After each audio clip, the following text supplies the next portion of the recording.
A bunch of news and we are running short. So I'm going to jump to this one. Unfortunately, we have some news. I'm not sure about if you heard about this one, but Deviation Games, if it was load in here, is announced to be shutting down before they produce their first game. It's unfortunate for them. The Los Angeles-based developer, Deviation Games, has closed down. And I believe this was backed by Sony? Where did I read that? But it was established in 2020 by Call of Duty veterans. Yeah. So it's unfortunate to see they made an announcement saying they are looking to get the staff redistributed throughout the industry. But who knows what that means? But it's unfortunate to see. I wish we could have seen a game from this kind of investment. I don't know why stuff like this shuts down. Money is the big factor in all of these shutdowns, all of these layoffs. We've seen over the past year and 3 months, over 15,000 people lose their jobs in the gaming industry. That's not a small number. That's a vast portion of it. But there's only so much money to go around. There's only so much money that we consumers have. There's only so much spending power that we have. And that spending power is being squeezed at every turn. Games cost more to buy now.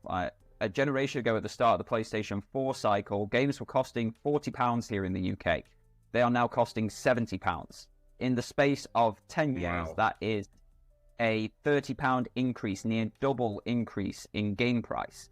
And that's just the price of entry. You've then got microtransactions inside. You've then got battle passes, DLC, expansions, all of these other prices that go with it. You've got to have the hardware to go with it, all of the accessories, all of this, that, and the other. But our spending power is becoming less and less because the price of things are increasing out of sight. Atop that, we've got such market saturation that we're not able to play everything. I have not yet played Final Fantasy VII Rebirth. Mostly because I haven't finished Final Fantasy VII Remake. Mostly because I've barely even started it. Because I don't have the time of day. I'm playing games that I want to play, but then I'm not playing games that I want to play because so many are coming out and I don't have money to buy them all. And when you've got so many companies putting out so much content, stuff is simply going to get missed. And when stuff is getting missed, or you haven't been able to launch anything, and you're 3-4 years into existence, that's 4 years without a paycheck. I don't know about you, but I couldn't go 4 years without a paycheck. I'm not sure how a company goes 4 years without any income.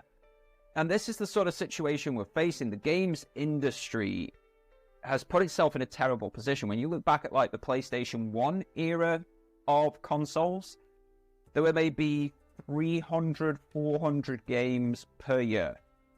What that did was give every single game a bit of breathing space. It meant that you as an individual could really plan out what you wanted to buy and play through the course of the year and what you were getting at full price and what you were getting in sales. Whereas now we're getting that sort of quantity of games a quarter. We've had 370 odd games on PlayStation already this year, and we're not even 3 months into it.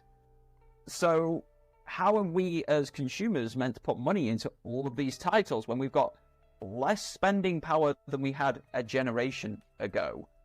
And this is the situation that companies like Deviation are facing. It's the situation that companies like Insomniac are facing. Naughty Dog, we've had games cancelled from them because the monetary investment just won't come back to them. And is it a case of you need to change how you're making games? Is it a case of the industry's too big and needs to shrink? Is it a case of you need to look at pricing for these for consumers so that we can get a better price of entry? There's many questions that need to be asked, and unfortunately Deviation have been a victim before we've even seen any of their products. But as I've just said, like 4 years without a product on the market, I don't know anybody else anywhere in any industry in the world that could go 4 years without any form of income. That's a good point.